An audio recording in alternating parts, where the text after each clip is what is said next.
Kamusta mga ate, kuya, beshi? Si Chari po ito mula sa The Sun, Moon, Stars, PH Tarot. Ipapaalam ko lang po na ito po ay isang general read o pangkahalatang pagbabasa at maaring hindi lahat ay magtugma sa inyong sitwasyon. I-check din nyo ang inyong Moon, Rising at Venus sign. Baka doon mas tumugma ang read para sa inyo. At kung ang mensahe ay tama sa inyo, paki-like lang po at mag-subscribe kung hindi pa ninyo ito ginagawa. Okay, mag-umpisa na po tayo. Hello po mga ate, kuya, beshies. Kamusta na po kayo? Andito ulit ako si Chari para gumawa ng another reading, and this is for the sign of Virgo, Sun, Moon, Rising, and Venus. And of course, welcome po yung mga cross-watchers ni Virgo at yung mga bago po nating mga viewers.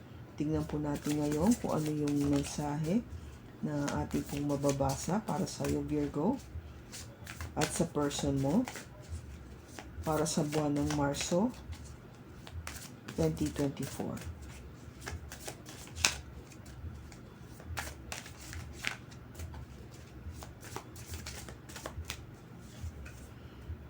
Para sa iyo, I long for your kiss. Para sa iyo, sa person mo, Virgo, I am stuck in visions of us together.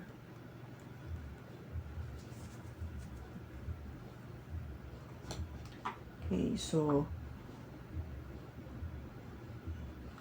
ang nakikita ko dito, Virgo, is namimiss mo siya, no? Because I long for your kiss. Napapansin ko na parang o nararamdaman ko na wala kayong connection ngayon, no? Either magkahiwalay kayo or hindi kayo in good terms. In other words, walang nangyayari na pagsasama.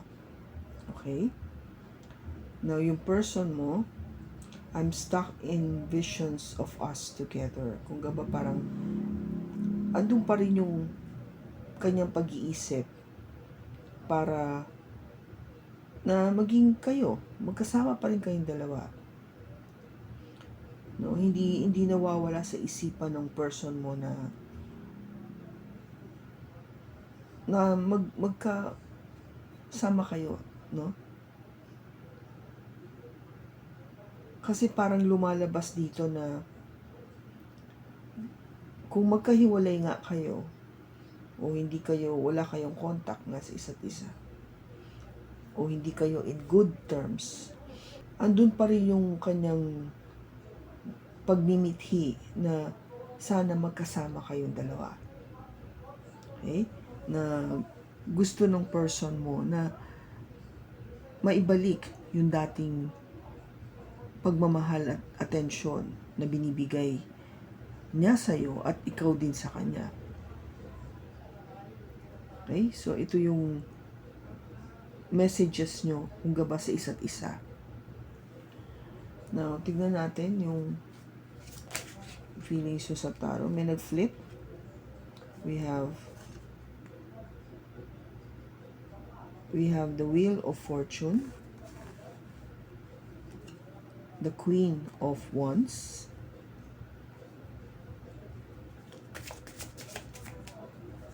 and the Magician. Bottom mo is the Seven of Swords. Now, sa person mo,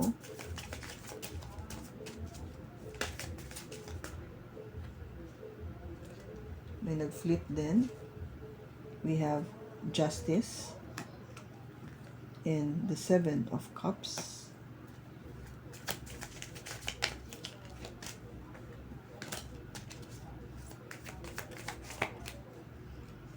And the Fool. Bottom niya is the Wheel of Fortune din. Okay, so sa'yo, Virgo, yung unang card mo dito is the Wheel of Fortune. Ito yung enerhiya na nagsasabi na may magiging pagbabago sa iyong takbo ng buhay. Okay? I think yung nakaraan, no, in your past,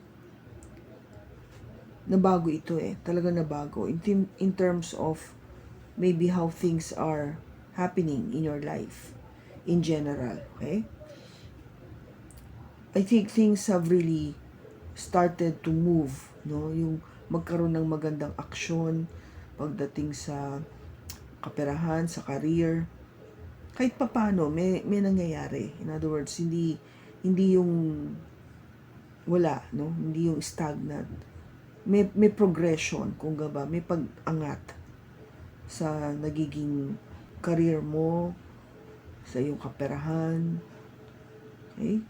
Kasi itong susunod na cards mo is the Queen of Wands. Ito yung nagpapahiwatig o nagsasabi na meron talagang aksyon na nangyari. You are very active when it comes to your work, and maybe also when it comes to your social life, no? Kasi maano ka eh, you are very a people pleaser, no? Yung mahilig ka rin na mag-please ng tao. So, pag naimbitahan ka, sige, sama ka. And then you like to really show people yung creative side mo, no? That you are good, na magaling ka dyan sa ginagawa mo. Marami kang ideas, marami kang naiisip para mas lalong ma-improve yung trabaho at gumanda yung flow ng work, at saka definitely magkaroon ka ng career improvement, no? Yung tumaas yung level or yung position. Now, nangyayari yan kasi with the help of the Magician, which is, this is your card, no, Virgo? Card mo to at saka ng Gemini. Ang Magician kasi is a very great manifestor. So, minamanifest niya maigi, no? Pinagdarasal niya, iniisip niya, wini-wish niya na talagang ito sana yung mangyari sa buhay ko. Now,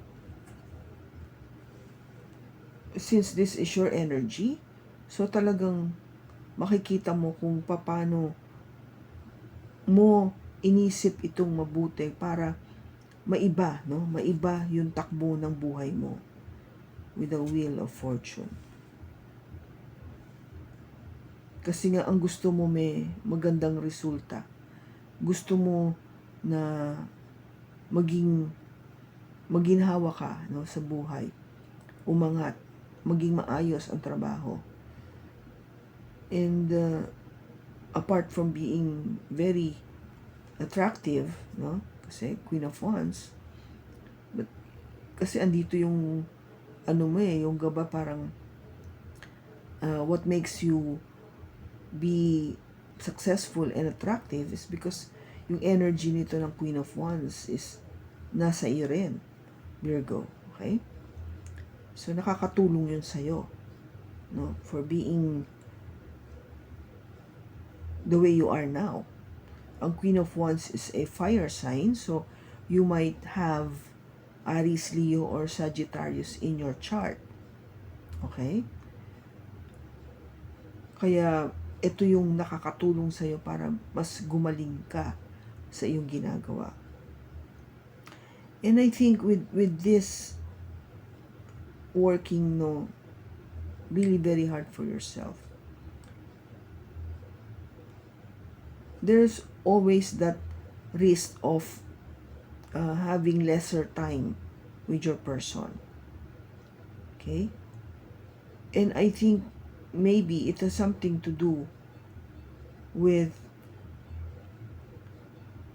yung pag-aano natin eh, no? Yung yung pagbabalance ng oras. If I long for your kiss, it could also mean na pwede nating sabihin dito na nabago ang buhay mo when you met this person, when you met this Queen of Wands, which has an Aries, Leo, or Sagittarius in their chart. Okay? In their birth chart. So you might be dealing with a fire sign that you manifested.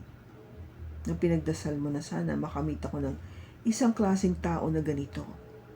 No, it could be also that interpretation, Virgo. Okay? Kasi parang maybe you have this thing for this person, but hindi nga lang kayo, alam mo na, hindi lang kayo nagkatuluyan, o kayo man, but nag-separate kayo, nagkaroon ng problema, hindi natuloy yung relationship, o talagang basically magkahiwalay kayo. Maybe you are yung tipong long distance relationship, yung mga ganon. Kasi ang sinasabi dito is namimiss mo siya eh. Namimiss mo yung fire sign na to, no? This Queen of Wands, namimiss mo. Kaya parang gustong-gusto mo na makita siya muli.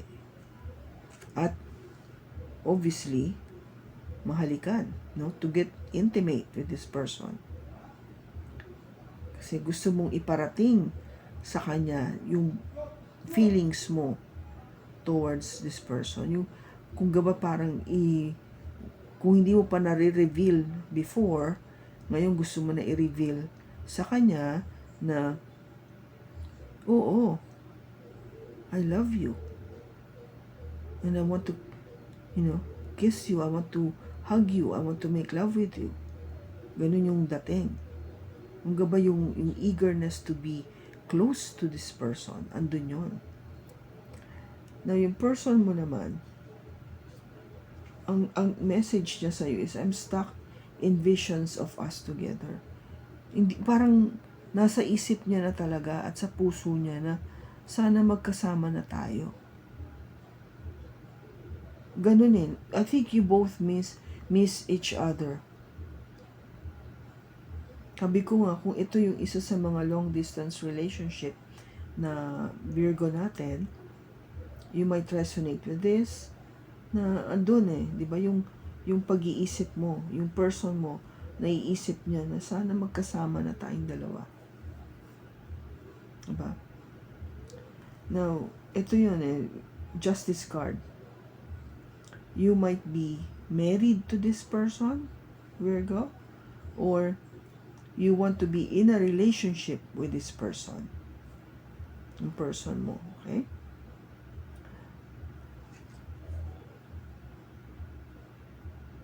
But yung person mo is really trying to see pa other things, no? Trying to consider other options. Tumitingin-tingin pa siya sa ibang pagkakataon. Baka meron pang iba. Maybe the fact na kasi nga magkahiwalay kayo, magkalayo kayo, o wala kayong contact, kaya nag-iisip siya na baka hindi na ako type ni Virgo, hindi na ako naiisip, wala siyang interest sa akin. In other words, wala, dead, zero, closed door, done and over with, yung mga tipong ganon. Kaya siya, syempre, on a practical sense, naghahanap siya ng iba. O tumitingin ng posibilidad na baka may iba pa dyan aside from Virgo. And with the Fool, ready to anytime to jump in, to take that risk with that probability or with that opportunity na dadating sa kanya. No? Yung taong dadating sa kanya, ibang taong dadating sa kanya. But I think this full energy sa nararamdaman ko ngayon, ready rin siya to, take that risk with you. Kung magbabalikan kayo o i-contact mo lang siya, magkikita kayo muli, kapag usap kayo, or you would have an agreement or plan or something, o mag-reconcile kayo, willing siya to take that risk with you, na ibalik, o bumalik, o mag-umpisa muli, depende sa inyong sitwasyon. Take it as it resonates. But the thing is, kailangan niyang may makita sa'yo. May effort dapat. Hindi yung wala. Kasi nga, di ba, ang ano niya dito, again, the same with you, parehong wheel of fortune yan. Kasi siya, person mo, ready na siya mag-move forward, pero parang hindi pa niya maintindihan kung saan siya pupunta May naka-block kasi. I think it is this one. Kasi hindi ka rin niya maalis sa isipan niya. Kahit na sabihin natin nagko-consider siya ng ibang option, tumitingin-tingin siya sa ibang posibilidad, sa ibang tao, the fact that hindi ka niya maalis sa kanyang isipan, ikaw pa rin yung priority niya. Maybe your person is just waiting for you, Virgo, to move, to contact your person, to talk, to take the first step, yung initiative nga ba, to call, yung tipong ganon, to send message. Yun siguro iniintay niya, Okay, so tingnan natin susunod.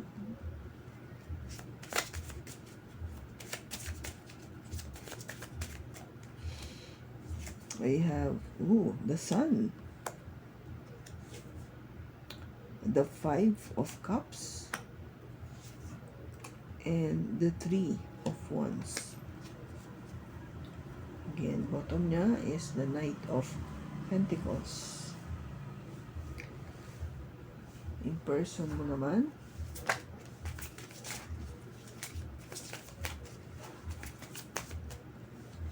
we have the Page of Pentacles, the Page of Cups, and the Chariot. Bottom niya is the 10 of Wands.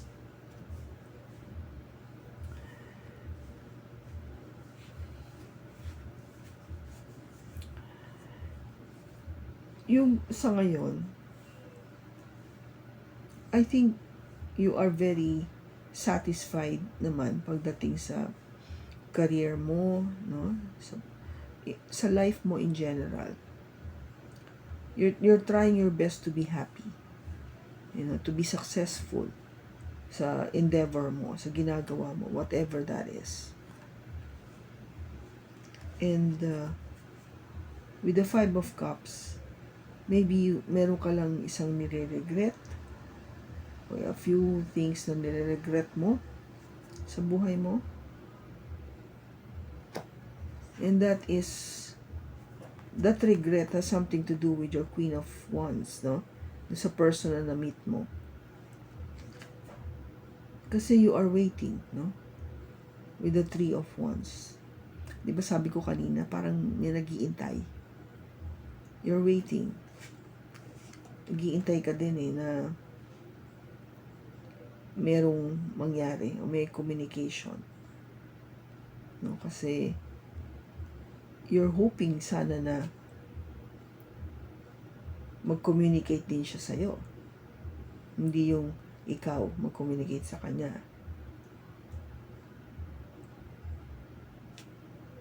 Kasi sa message mo dito, I long for your kiss. So kung ba parang iniintay mo na dumating siya, bumalik siya, magkasundo kayo, magkaayos kayo, na para balik ba yung ligaya at saka atensyon at pagmamahal. So, dito sa person mo, with the Page of Pentacles, nag-o-offer yun eh. Kung pinag-aaralan niya, no, tinitingnan niya mabuti kung ano na yung mangyayari. Pinag-aaralan niya, no, kung ano nang magandang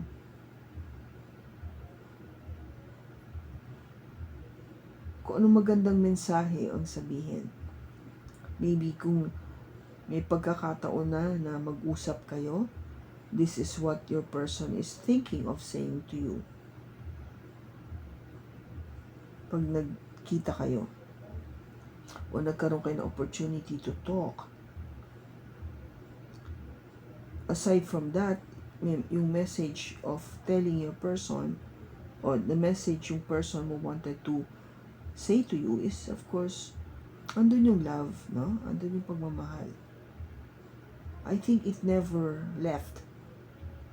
Hindi nawala yung pagmamahal ng person mo, Virgo, sa'yo. Kasi I'm stuck in visions of us together. No? Andun yun. Andun pa rin. Andun ka pa rin sa puso niya. And kung siya ang masusunod, ang decision niya is really to move forward. I want to move forward. Gusto ko magkaroon ng pangyayari tong sitwasyon natin. I want things to, magkaroon ng developments, pag-usad. Hindi yung naka-stuck lang. I'm stuck eh. Walang galaw, walang movement, hindi mo alam kung ano na. Diba? Ito hindi. Gusto niya magkaroon na aksyon. Gumalaw tayo. At least alam ko kung ano na, kung tutuloy ba natin to together o hindi. Okay? Ganun yung kasi para sa kanya, burden na eh. Mabigat na sa kalooban. Ang pag-iintay, ang walang, alam mo yun, hindi mo alam kung ano na. Mahirap yun. Kasi parang nanguhula ka lang eh. Inuhulaan mo kung ano na yung mangyayari. Which is, you're not sure. Dahil, nakadepende nga kay Virgo. Nakadepende sa'yo, Virgo, kung ano yun. Hindi naman pwedeng mag-intay to forever. Diba? Parang hindi naman tama. Kasi nga, yung energy mo dito, Virgo, is the Knight of Pentacles. Something that is very slow-moving, mabagal. Hindi ka agad nagbibigay ng nararapat na aksyon. No? Pinag-aaralan mo mabuti. You keep going back and forth, thinking of what to do. What is the next plan of action? Ano ba yung timing na dapat kong gawin dito? Perfect timing to do it. Yung mga ganun, yung mga detalye.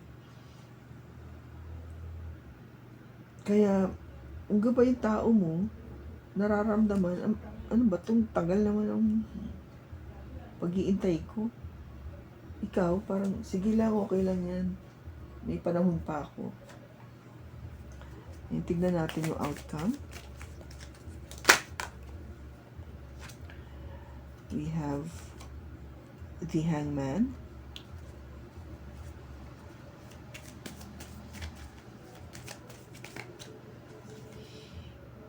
The Queen of Coins. And the 10 of Coins.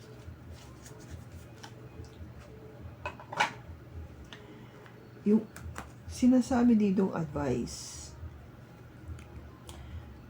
look at things in a different perspective, no? With the Hangman. Kung tipong sinasabi dito, mag-surrender ka, no? Kung mag-surrender kayo sa the fact that if you really want to communicate with this person o ayusin yung differences nyo para magkita kayo ulit, magsama kayo ulit at magawa nyo yung gusto nyo, no? I mean, ikaw to get back and be in good terms with your person, no?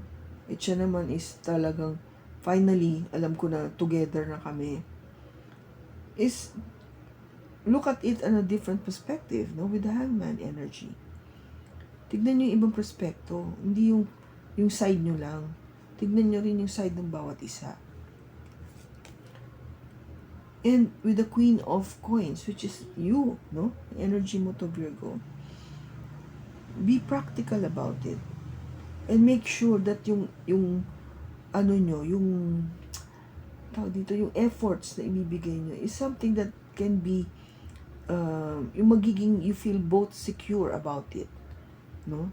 You feel stable and secure about what you will be doing for each other, o yung kung gaba yung commitment na ibibigay mo sa isa't isa.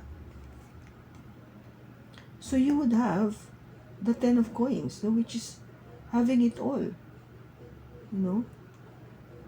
Ito yung talagang lahat ng gusto mo na maging masaya yung pamilya nyo sa future. Ito yun, a 10 of Coins, which is what you wanted, Virgo. Having it all. Having that perfect partner with you, having children, having a house, having a car, having money in the bank. Lagi kong sinasabi, no? Kung gaba hanggang pagtanda ninyo, maayos yung buhay nyo. You can have it. Hindi naman siya imposible eh. But you have to really, work on it. And look at things on both sides. No? Ito yun eh, yung hangman. Looking at things on a different perspective. If you need to make that sacrifice, then do it, di ba?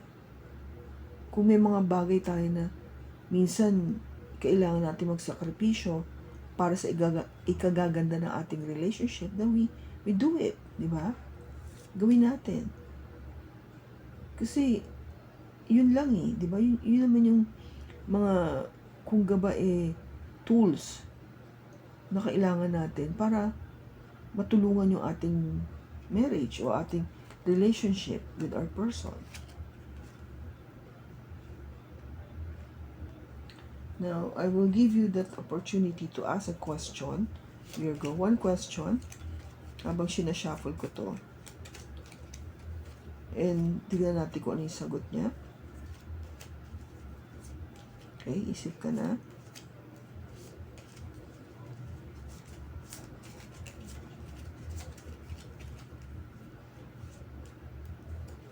Okay, ito na yung sagot. It's a no. It says no. Okay? Now, ano pa yung ano natin? Maybe we need to have one more advice.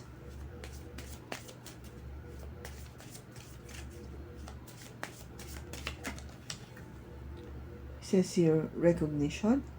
The divine will help you recognize signs and miracles.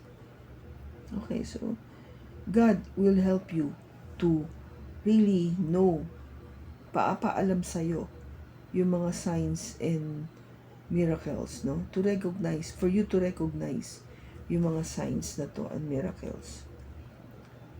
Para alam mo na ito na yung pinagdarasal mo, no? Na maybe this is the time for you to do or execute your plan. Kasi nga, nangyayari dito, Virgo, dahil mabagal ka eh, kung gaban di ka pa sure na ito ba yung perfect time na gawin ko, then God is saying to you na, I will help you to recognize yung sign na binibigay ko sa'yo and miracles para for you to execute your plan. Para hindi naman nagiging burden sa person mo nakakaintay. No?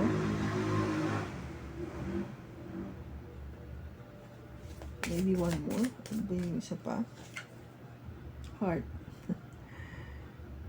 You begin to feel your heartbeat faster when you are close. O, di ba? When you are together na, mararamdaman mo talaga na, wow, talagang this is my person. I am truly in love with this person. Pag kayo magkalapit ng dalawa, diba, mararamdam mo talaga yung tibok ng puso mo na walang ibang sinisigaw kung hindi yung person mo o yung person mo ay sinisigaw, ikaw, Virgo. Kaya nga importante na makapag-usap kayo, na you try your best to reconcile o communicate. No? Ayusin nyo to. Kasi para makamit nyo to, no? I think this is the best card. 10 of coins. Having it all. Which is what you wanted, Virgo. Hindi imposible yan. Okay? I hope na nakatulong ito. Kung kanino mang Virgo ito, na na-read natin ngayon, yung energy niya. Maraming salamat sa pagsama mo sa akin sa pagbasa na to. Sa susunod po muli, ingat ka and God bless.